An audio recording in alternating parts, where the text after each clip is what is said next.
प्राणारामं निखिलजनकं सर्वशेषावतारं विश्वप्रेम्णा पुलकिततनुं विश्वजीवानुकूलम् आर्तत्राणं परमशिवदं शान्तरूपमभिरामं राधास्वामी स्वमहिमधरं सद्गुरुं त्वां नमामि।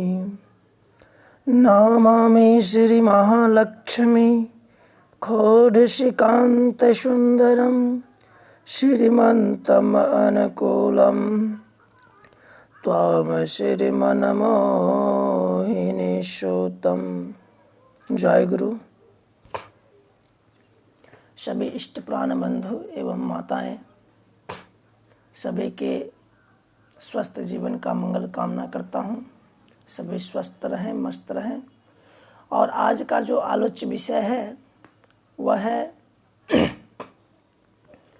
अच्छी आदत और सद अभ्यास, लगातार अभ्यास के जरिए मनुष्य पूर्णता की ओर जाता है। तो हमें अच्छी आदत क्यों विकसित करनी जरूरी है? जैसे हम स्वस्थ होना चाहते हैं तो दैनंदिन में हमें एक्सरसाइज करने की ज़रूरत है, टहलने की ज़रूरत है, कुछ योग करने की ज़रूरत है, ध्यान करने की ज़रूरत है। और यह अच्छी आदत एक दिन में विकसित नहीं होगी। जैसे कि ध्यान करने में आपको मन नहीं लगता है, आप 1 मिनट ही बैठे फर्स्ट दिन, दूसरे दिन कोशिश करें 2 मिनट बैठे। और किसी भी चीज़ को लगातार अभ्यास करने से ही हम पूर्णता की ओर जाते हैं। और उसके लिए हमें ज़रूरत है शुरुआत करने की। जैसे आपको ध्यान में मन नहीं लगता है, लेकिन ध्यान से आप जानते हैं कि हमारे शरीर का रोग निरोधक प्रतिक्षमता स्ट्रॉन्ग होता है, हम स्वस्थ जीवन लाभ कर सकते हैं, हम महाभय से बच सकते हैं। तो वह अच्छी आदत है और अच्छी चीज़ है, तो हमें उसका सदअभ्यास करना होगा, लगातार अभ्यास करना होगा। पहले दिन कोशिश करें आप 1 मिनट से ही शुरुआत करें। और कभी कभी हमें शरीर के साथ जोर ज़बरदस्ती भी करनी चाहिए। जैसे कि हमें याद है 2010 में हम दौड़ने के लिए फील्ड में गए थे, तो मेरी सांसें एकाएक रुक गई थी। तो मुझे बहुत चिंता लगा कि क्या होगा नहीं होगा, लेकिन क्या हुआ, फिर सांसें चलना स्टार्ट हो गई। फिर मैं दौड़ना स्टार्ट कर दिया, छोड़ा नहीं। तो उसके बाद कभी नहीं देखें कि मेरे जीवन में ऐसी घटना घटी। तो कभी कभी आपकी परीक्षा भी होती है, किसी काम को आप शुरुआत करते हैं तो ध्यान से आप जानते हैं कि बहुत तरह की फ़ायदा हो सकता है, क्योंकि ध्यान में इतनी ताकत है कि आपको वह एंटीवायरल बनाती है, बॉडी को एंटी बैक्टीरियल बनाती है, एंटी फंगल बनाती है। बैक्टीरिया भी आपके लिए जीवन का घातक है, वायरस भी आपके जीवन का घातक है, और सबसे ज़्यादा खतरनाक फंगल है जो आपके जीवन पर आघात ज़्यादा पहुंचाती है। फंगल धीरे धीरे पहुंचाती है, लेकिन वह ज़्यादा ये दोनों चीज़ से नुकसान पहुंचाती है। तो हमें आदत, ये जो है आदत कैसे विकसित होगा? तो पहले दिन आप 1 मिनट शुरुआत करें, दूसरे दिन 2 मिनट करें, तीसरे दिन 3 मिनट करें। ऐसे करते करते आप घंटों ध्यान कर सकते हैं। और ध्यान करने से आपकी रोग निरोधक प्रतिक्षमता मजबूत होगा और आप महाभय से बच सकते हैं। जैसे अभी कोरोना का माहौल है, और कोरोना के माहौल में बताया जा रहा है कि हमें रोग निरोधक प्रतिक्षमता को बूस्ट करनी चाहिए। और रोग निरोधक प्रतिक्षमता को बूस्ट करने के लिए हमारे वर्तमान सदगुरु श्री ठाकुर अनुकूल चंद्र परम दयाल की कृपा हुई है कि हमें ध्यान की पद्धति दी है और सदाचार की पद्धति दी है। तो ये हमारे जीवन में जब आदत युक्त हो जाएगा तो हमारा जीवन जो है पूर्णता की ओर, हमारे अंदर परफेक्शन आएगी, हम भी परफेक्ट होते जाएंगे। और कहा भी गया है अभ्यास मनुष्य को पूर्ण बनाता है। तो जितना अभ्यास आप करेंगे आप पूर्णता की ओर धीरे धीरे बढ़ते जाएंगे। उसके बाद है जैसे हम टहलने के लिए नहीं निकलते हैं, जबकि जानते हैं कि स्वास्थ्य के लिए वह सुबह सुबह लाभदायक है, तो कोशिश करें थोड़ा थोड़ा ही टहलना स्टार्ट करें। ज़्यादा नहीं, आप 5 मिनट ही टहलें, दूसरे दिन आप 10 मिनट टहलें, तीसरे दिन 20 मिनट, 40 मिनट, ऐसे करके लगातार अपनी आदत को विकसित आप कर सकते हैं। जैसे सुबह उठने की आदत आपको नहीं है, कोई बात नहीं है, आप कोशिश करें, अलार्म सेट करें कुछ दिन, और अलार्म के जरिए आप सवेरे उठ सकते हैं। नहीं हो तो आपके घर में जो बुजुर्ग हैं, जो माँ हैं, जो पिता हैं, जो उठ सकते हैं सवेरे, उनको बोलिए कि हमको जो है सुबह में आप उठा दिया करें। ऐसे करके आप सुबह में उठने की आदत डाल सकते हैं। तो कोई भी आदत आप डाल सकते हैं, और आदत ऐसी चीज है जो सफलता का प्रतीक है। आज जो कोई भी किसी भी क्षेत्र में सफल है, तो जो असफल व्यक्ति करना नहीं चाहा जिस काम को, वह सफल व्यक्ति उस काम को किया जिसके कारण वह सफल हुआ। जैसे किसी को पढ़ने की आदत नहीं है सुबह सुबह किताब, तो हमें पढ़ने की आदत डालनी होगी। ये अभ्यास को करने की जरूरत है। अगर हम सुबह सुबह पढ़ने की आदत डालें तो हम सब दिन कुछ न कुछ पढ़ते रहेंगे। तो आदत सफलता की प्रतीक है। ज्यों ज्यों आप आदत डालते जाएंगे उतना तो आपके जीवन में विस्तारीकरण होगा हर क्षेत्र में। सवेरे उठेंगे, आप बच्चे को भी उठा सकते हैं, बच्चे को भी जगा सकते हैं। और स्वास्थ्य, सबसे बढ़िया स्वास्थ्य लाभ, किसी भी तरह का कोरोना हो चाहे कुछ भी हो, आपको कुछ भी बिगाड़ नहीं सकेगा, बशर्ते कि आपके अंदर परफेक्शन होना चाहिए, आपके अंदर सद्व्यवहार होना चाहिए, सद आदत आना चाहिए।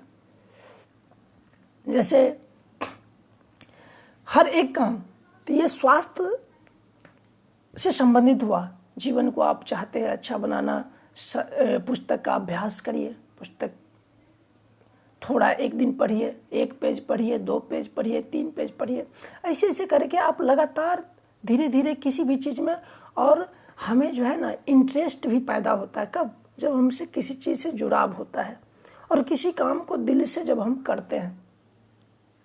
कोई भी काम है, कहीं से भी आप सफलता लाभ कर सकते हैं, बशर्ते कि हर क्षेत्र में, बशर्ते कि हमें शुरुआत की छोटी सी जरूरत है, और जिससे हमें फ़ायदा हो, हमारे बच्चे को फ़ायदा हो, हम क्यों ना करें।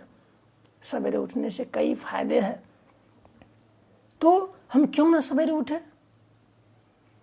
अच्छी आदत डालने से हमारा जीवन अच्छा होता है, सुदृढ़ होता है, सुंदर होता है, हर तरह से मतलब स्ट्रांग होता है। तो क्यों नहीं हम अच्छी आदत डालें। एक अच्छी अभ्यास पर आप लोग जानते होंगे, बड़दराज की कहानी है उनकी जीवन की, कि वह उनको मूर्ख समझा जाता था क्या कहते हैं, गुरु आश्रम में। और गुरुजी भी निराश होकर एक दिन बोल दिए कि बेटा तुम पढ़ नहीं पाओगे, तुम अब चला जाओ घर। और उनको चना की पोटली एक बांध दिए और उनको घर जाने के लिए भेज दिए। वह रास्ते में एक कुएं मिला और कुएं पर वह चना चबाने के लिए रुका, चना खाने के लिए, क्योंकि भूख लग चुका था। क्योंकि पहले जंगल में जो है आज गुरु आश्रम हुआ करता था। तो वह जब चना चबाने के लिए, वह क्या कहते हैं, चना चबा करके एक पेड़ के नीचे, और जब जाता है कुएं पर, तो कुएं पर देखता है जो जिस रस्सी से पानी निकाला जाता था, वहाँ पर देखा कि वह रस्सी पत्थर जैसे चीज़ को, मतलब सबसे स्ट्रांग, जैसे ईंट जो है बहुत स्ट्रांग होता है, उस चीज़ को खींच दिया था लगातार, मतलब जो है चलते चलते। तो कहा गया है, ध्यान में नहीं आ रहा वह सेंटेंस, लेकिन देखिए, रसरी आवत जात के शिल पर प्रतन, देखिए हर हमेशा याद रहता था, अभी जो है पूरे सेंटेंस दिमाग में आ नहीं रहा है। तो वो जीवन वो देखें कि बार बार जो रस्सी घिस रहा था, तो रस्सी बोला कि एक रस्सी जब पत्थर को काट सकता है तो मैं बोला क्यों नहीं पढ़ सकता हूँ। और जीवन में हर व्यक्ति को कहीं ना कहीं एक मोड़ आता है जीवन में परिवर्तन करने का, जीवन में कुछ बनने का, कुछ समझने का, सफल बनाने का।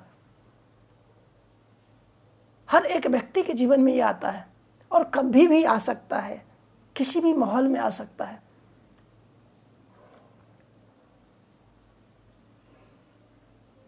हाँ, सेंटेंस याद आ गया, करत करत अभ्यास ते जरिमत होत सुजान, रसरी आबत जात ते सिल पर परत निशान। कहें करत करत अभ्यास के जरिमत होत सुजान। जरिमत मतलब हमारे अंदर जो मूर्खता है, अगर हम किसी चीज़ को अगर लगातार अगर उसको समझने की कोशिश करें, जानने की कोशिश करें, उसके डेप्थ में जाने की कोशिश करें, तो कहता है करत करत अभ्यास ते जरिमत होत सुजान। आपके अंदर जो मूर्खता है, अज्ञानता है, वह सुजान हो जाता, मतलब आप विद्वान की ओर बढ़ जाते। सुजान मतलब विद्वान होता है। करत करत अभ्यास ते जरिमत होत सुजान, रसरी आबत जात के सिल पर पड़त निशान। मतलब बार बार जो किसी चीज की अभ्यास करते हैं, आदत करते हैं, लगातार अपने जीवन में उतारते हैं, तो रस्सी जैसे ऊपर नीचे गया, उसी तरह जब अभ्यास आप करते हैं लगातार, तो कहते हैं रसरी आबत जात ते सिल पर परत निशान। सिल मतलब होता है पत्थर। सिल पत्थर पर जब निशान पड़ गया तो हमारे जीवन पर भी वह छाप पड़ सकता है, हमारा जीवन भी सुधर सकता है। सिल पर परत निशान, ये इससे ये भी कह सकते हैं, एक व्यक्ति जो जीवन में मान लीजिए बहुत अपने आप को असफल समझा, लेकिन जिस दिन उन्हें अकल आ गई, जिस दिन उन्हें समझ आ गई मुझे कुछ करना चाहिए, कुछ बनना चाहिए, अगर उस दिशा में जब वह कर्म करना स्टार्ट करता है तो क्या होता है, जब सफल हो जाता है तो सील पर परत निशान मतलब क्या, कुल में एक कुल दीपक हो जाता है, लोगों के लिए प्रेरणा का स्रोत हो जाता है। अभ्यास का इतना बड़ा महत्व है। अभ्यास पर ठाकुर जी पराया जब भी उनको मतलब अच्छा लगता था तो किंकरदा नाम का एक व्यक्ति थे, तो अभ्यास पर उनसे कहते थे कि कहानी सुनाओ, तो वह पराया कहानी सुनाते थे कि एक बार की बात है, एक राजा वर्षों युद्ध करने के बाद अपने घर लौटा, और घर लौटा तो अपनी पत्नी से ज़्यादा कुछ बातचीत नहीं की, कैसे रही इतना दिन, कैसे बिताई। और उन्होंने जब सोने के क्रम में सोने चला तो उस टाइम बिछावन पर जो है वह अपनी जो महारथी हासिल किए हुए थे उसकी बात कहना स्टार्ट कर दिए। उसकी पत्नी कुछ नहीं बोल रही थी। उसकी पत्नी के मन में था आया तो कुछ हमसे बातचीत करता, लेकिन ये अपनी बखान करना स्टार्ट कर दिया है। तो वह कुछ बोल नहीं रही थी, सिर्फ सुन रही थी। आखिरकार हुआ कि रात की 12 बज रही है और उनकी कथा अंतिम होने जा रही थी, और उन्होंने जब कथा का अंत किया, अपनी कथा वृत्तांत का, युद्ध कौशलता का, तो उनकी पत्नी बोली अभ्यासे नरः। उनकी पत्नी बोली अभ्यासे नरः। एक बात बोलकर वह चुप हो गई। इस बात से उनको बहुत गुस्सा आया राजा को, और राजा क्या किए, उनको तिरस्कार कर दिए। बोली तुम मेरी पत्नी नहीं हो, मैं इतना देर से बखान कर रहा हूं अपनी युद्ध कौशलता की, और उसके मतलब एवज में तुम सिर्फ बोली है अभ्यासे नरः, तुम्हारा क्या मतलब है। और उनको जो है मतलब रात्रि में ही जो है, रात्रि काल में ही उनको मतलब त्याग कर दिया। तो वह रानी क्या करते, वो अपने मैके चले गई, मैके गई और अपने पिताजी से बोले कि पिताजी मुझे भैंस जो होता है ना, उसका जेंस में जो बच्चा आता है, वह बछड़ा का है कि एक ला दीजिए, जिसको हम लोग लोकल भाषा में बिहार में पाड़ा लोग कहते हैं उसको। तो वह बोला कि ला दीजिए। वह बच्चे को लाया गया, और वह माँ प्रत्येक दिन क्या कर रही थी, उसको उठाती थी एक हाथ से, ऐसे करके उठाते जब वह विशालकाय शरीर भी हो गया, फिर भी वह माँ उठा लेती थी उसको। अब इस चीज को देखने के लिए अलग अलग जगहों से लोग आना आरंभ कर दिए। एक दिन क्या हुआ कि ये राजा जो साहब थे, जो उनके हस्बैंड हुआ करते थे, कभी पति हुआ करते थे, वह भी एक दिन जो है इस चीज़ को देखने के लिए आए। जब इस चीज़ को देखे तो वह गदगद रह गए। तो पहले क्या होता था, कुछ पारितोषिक किया जाता था, कुछ इनाम दी जाती थी। तो इनाम स्वरूप कुछ उनको देने जा रहे थे, तो उनकी जो पत्नी है वह उनको पहचान लेती है, जिनके साथ आप बरसों बिताएंगे, क्या कुछ दिन में ही आप भूल सकते हैं उसको? कभी नहीं भूल सकते हैं। उन्होंने अपने स्वामी जी को पहचान कर ली, और जो ही वह नज़दीक आया, फिर उन्होंने यही कहा, अभ्यासे नरः। जब कहा अभ्यासे नरः, वह जो है राजा की मन स्थिति पर ये चोट किया, और उन्हें ध्यान आ गया कि तो मेरी पत्नी कही थी अभ्यासे नरः। ये तो उनको ध्यान नहीं था कि मेरी पत्नी है, लेकिन जब वह गौर से देखें तो बोली तो मेरी पत्नी है, और एक दूसरे को गले लगाएं, एक दूसरे से फिर वही प्रेम, वही प्यार।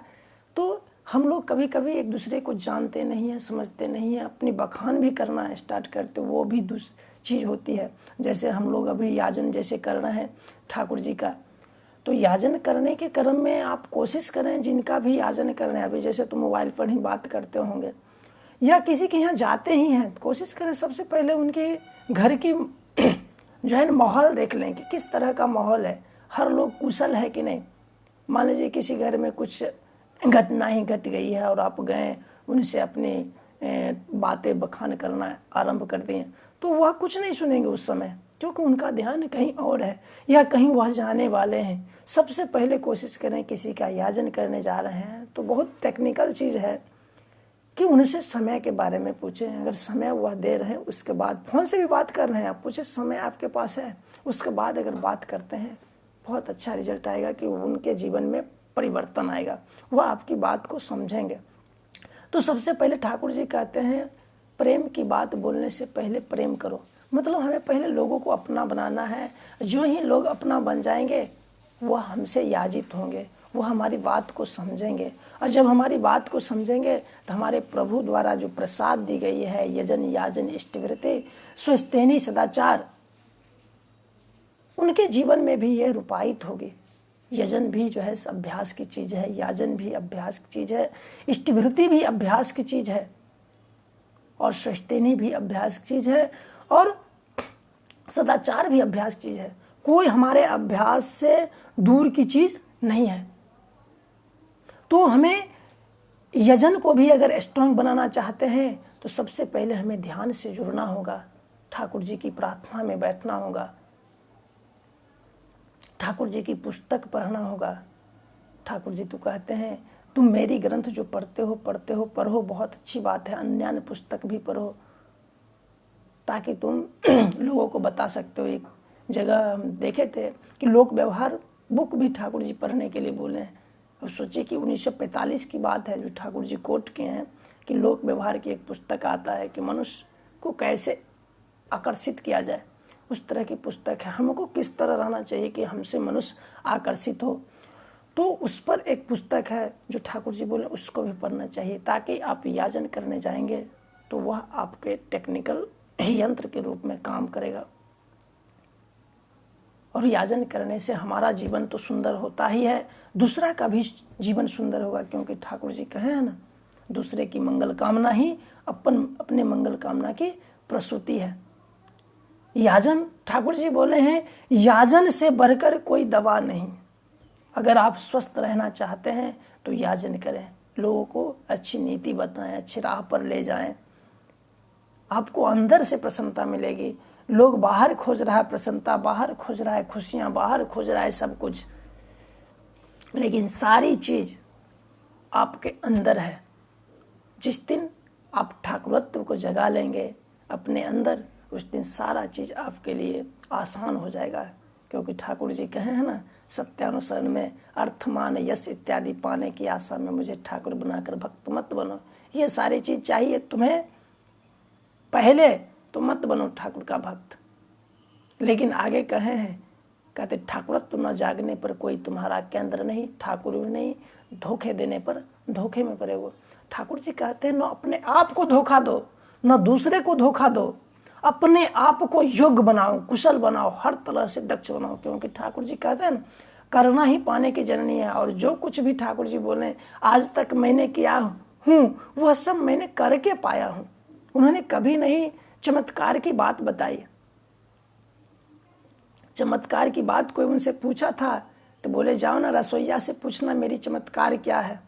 और वह रसोईया ऐसे थे कि ठाकुर जी उनके यहाँ सत्संग रखे थे, उनकी अनुपस्थिति में उनकी माँ से कहलवा के, और जब वहाँ पर सत्संग हो रही थी, जब वह पहुँचे तो गाली गलौज करना स्टार्ट कर दी। यहाँ तक ऐसा हरकत किए कि जितना भी सत्संगी गण थे भाग गए वहाँ से।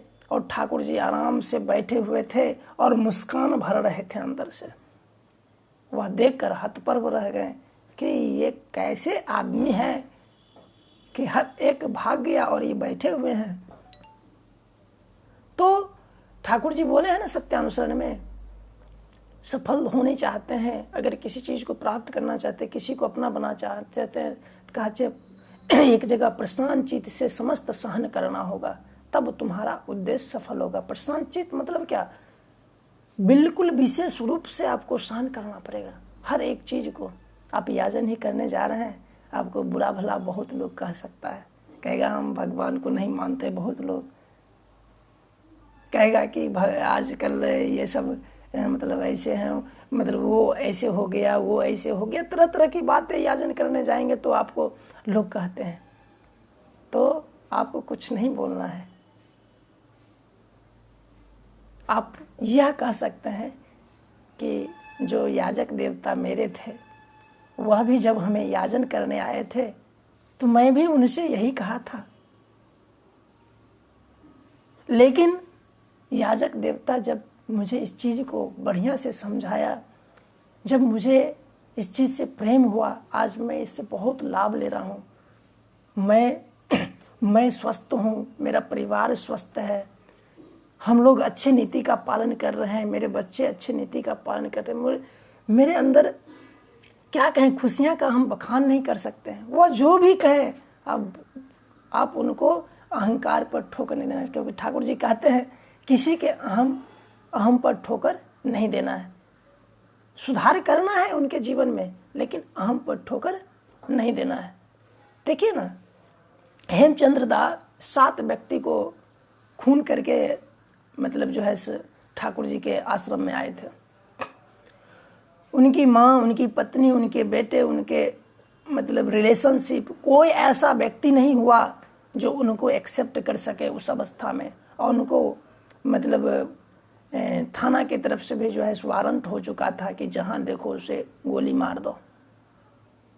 तो उन्होंने हर एक व्यक्ति देखे जीवन बचाना चाहता है, जीवन में बढ़ना चाहता है। यहाँ तक ठाकुर जी कहते हैं एक चींटी को भी पकड़ो तो वह तुमसे छुड़ाने के लिए भागने की कोशिश करता है। तो इसका मतलब क्या है?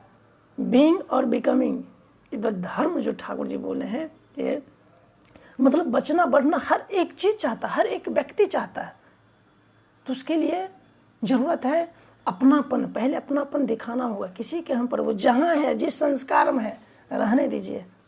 आपको अपनी छाप देना है तो उनसे प्रेम करना होगा, जिस रूप में है उसे एक्सेप्ट करना होगा, तब हम उनके जीवन में परिवर्तन कर सकते हैं। अब देखिए हेमचंद्र दा गेट पर आए हुए हैं, उनको कौन बताया पता है? बहुत बड़ी चीज है, जो उनसे जुड़े नहीं थे ठाकुर से लोग, और वह बोले कि एक ठाकुर नाम अनुकूल चंद्र नाम का व्यक्ति है जो कईयों के जीवन में सुधार किया है, तुम वहां चले जाओ, तुम्हारा जीवन अच्छा हो जाएगा। और वो लोग ताश खेल रहे थे, बैठकर जुआ खेल रहे थे। वह देखिए कि कौन व्यक्ति आपको कब अच्छी बात बता देगा ये भी पता नहीं है। और वह जब ठाकुर आश्रम आते हैं तो जो सत्संगी वृंद होते हैं वो देखते हैं कि दारू पीकर पूरा मस्त मौला थे, कोई गेट से अंदर आने नहीं दे रहे हैं। इस चीज को ठाकुर जी दूर से देख लेते हैं, और जब दूर से ठाकुर जी देखते हैं तो उनके पास ठाकुर जी स्वतः पहुंच जाते हैं, खुद पहुंचते हैं और उनके कंधे पर हाथ देते हैं, कंधे पर हाथ देकर और उनको सत्संग के अंदर ले जा रहे हैं। लोग हतप्रभ है कि दारू पिए हुए हैं, किस रूप में है, इनको ठाकुर जी गले लगा लिया है और वो ले जा रहे हैं। हेमचंद्र दा कहते हैं ठाकुर से, क्या ठाकुर हमसे आपको घृणा नहीं होता है, मैं दारू पिया हूं। तो बोले कि अगर तुमसे मैं घृणा करूं फिर मैं जाऊंगा किसके पास, तुम ही लोग तो मेरे लिए सब कुछ हो, मनुष्य ही तो मेरी सबसे बड़ी संपत्ति है, मनुष्य के अलावा मेरा कौन क्या है, कुछ नहीं है। और सबसे पहले ठाकुर जी सबसे बड़ी बात जो उनको कहा था, जब गेट पर पहुंचे थे, ठाकुर जी बोले हेमचंद दा आ गए आप। आश्चर्य हो गया हेमचंद दा को कि जिसको मैंने जानता हूं ना पहचानता हूं और कह रहे हैं हेमदा आ गए आप, मैं आपका बहुत दिन से इंतजार कर रहा था। तो उनको आज परम प्रेम में वैसे नहीं कहा जाता है, उन्होंने वैसा कर्म किया, उन्होंने वैसा लोगों को प्यार दिया। कई नाम से हम लोग आज उनको पुकारते हैं। तो जब अंदर ले गए और जब इस तरह का प्यार मिला तो वह उसी टाइम एक गीत लिख दिए थे कि माता नहीं पिता नहीं तुम्ही और आमी ए राधा स्वामी, ए राधा स्वामी। एक भजन बाद में लिखे थे लगभग, क्योंकि इसमें एक वर्ड है जो सेक्रेट वर्ड है, तो बाद में लिखे होंगे। तो उन्होंने ऐसा चीज को स्पर्श किया था, वह बहुत रोए थे।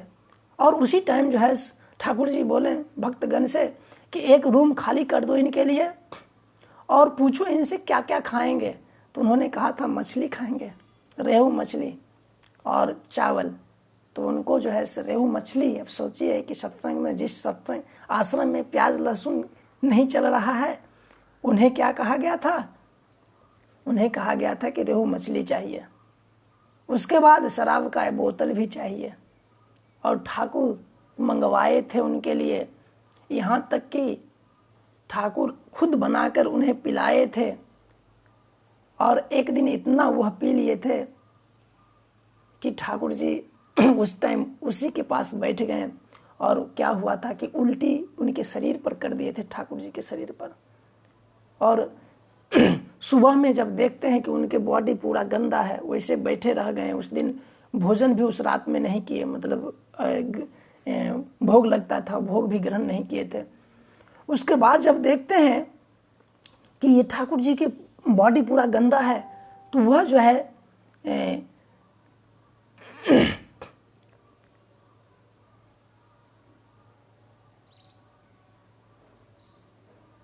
वह जो है बहुत गुस्सा गए और बोले अभी तो मैं 7 को ही मर्डर किया है, अगर नहीं बताएंगे कि ऐसा काम कौन किया है तो मैं औरों को भी मर्डर कर सकता हूं। अब आश्चर्य हो गया लोगों को। उनको जो है तब लोग पकड़ा और उनको शांत किया और बोला कि हेमचंदा यह आपसे ही हुआ। बहुत वह रिपेंट किए, बहुत पश्चाताप किए, क्योंकि एक वह कभी भी थे, बस छोटी सी गलतियां उन्होंने किए कि मतलब कई लोगों की मर्डर कर दिए। और वह क्या कहते हैं, अन्य स्त्री पर गामी भी हो चुके थे, पर स्त्रीगामी। और यहाँ पर बहुत रिपेंट करते हैं, पश्चाताप करते हैं और उसी क्रम में कहते हैं ठाकुर मैं दीक्षा लूँगा, और दीक्षा ले लिए हैं। होता है क्या, दीक्षा तो ले लिए लेकिन पुलिस चारों तरफ से घेर लेते हैं और कहते हैं ठाकुर जी मुझे ये हेमचंद्र चाहिए। ठाकुर जी बोलते ठीक है ले जाओ। ठाकुर जी हेमचंदा को दे देते हैं, हेमचंदा को लेकर चले जाते हैं। जिस दिन फांसी की सज़ा उनको होती है उस दिन उनसे पूछा जाता है किन्हीं से मिलना है तुम्हें। तो इनके मन में तो बहुत गुस्सा ठाकुर जी के प्रति चढ़ा कि जो ठाकुर जी मुझे मतलब इतना प्यार दिया और जाते वक्त एक बार भी नहीं कहा कि नहीं ले जाओ, इसको छोड़ दो, ये अच्छे हैं, मैं तो अब अच्छा हो चुका हूँ, फिर भी मुझे भेज दिया।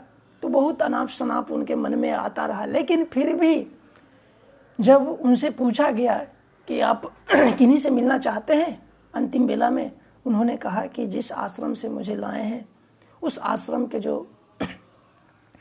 वरिष्ठ हैं व्यक्ति हैं, उनको हमसे बात कर, अनुकूल जी से हमको बात करवा दीजिए, गुरु जी से हमें बात करवा दीजिए, एक बार उनसे मिला दीजिए। ठाकुर जी जाते हैं एक वकील के रूप में वहाँ और वकालत करते हैं ठाकुर उनकी, और उन्हें पागल घोषित कर देते हैं ठाकुर। उसके बाद उनसे पूछा जाता है कि इसको फिर कहाँ रखा जाए, तो उन्होंने कहा कि आप जहाँ से लाए इनको वहीं छोड़ दीजिए, और वहीं पर आश्रम में उनको फिर लाया गया और आश्रम में ही उनका जो है वह रहना भी पसंद किए।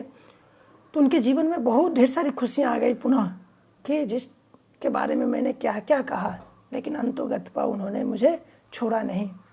तो सद्गुरु जो होते हैं ना, जब उनको आप समझ लेते हैं, उनको जानते हैं, आपका तो जीवन उज्जवल होता ही, आपका जीवन तो सफल होता ही। आप कई लोग अन्य लोगों के भी जीवन में खुशियाँ ला देते हैं, खुशियाँ भर देते हैं। तो हम लोगों को भी जो है अगर याजक का काम करना चाहते हैं, लोगों को याजित करना चाहते हैं, लोगों को जीवन में खुशियाँ भरना चाहते हैं, तो जो जिस अवस्था में है उसे एक्सेप्ट करना होगा। चाहे वह जो ही कहे वही हमें सुनना होगा शुरुआत में, और उसे हमें तब हम टर्निंग पॉइंट पर लाएंगे, तब हम अपनी बात को उनको देंगे, तब वह समझेंगे। जब तक उन्हें अपना नहीं बनाएंगे, हम अगर कुछ वह बोले उसके जवाब में अगर हम कुछ दे देते हैं तो वह हमसे दूर भागना स्टार्ट कर देंगे, और अच्छी चीज़ से लोग पराया दूर भागते हैं। तो आज का मेरा जो टॉपिक था वह अच्छी आदत और लगातार अभ्यास। तो अच्छी आदत जब आप विकसित करते हैं धीरे धीरे, तो आप पूर्णता की ओर जाते हैं। जब अच्छी अभ्यास अगर लगातार करते हैं किसी भी चीज़ का, उसमें भी आप पूर्णता की ओर जाते हैं। तो किसी भी चीज़ में आप चाहते हैं लगाव हो, हमको उससे हमें बेनिफिट मिले, तो सबसे ज़रूरी है शुरुआत की। और शुरुआत हो थोड़ी थोड़ी करते करते आप उसमें परफेक्शन ला सकते हैं, उसमें पूर्णता की ओर जा सकते हैं।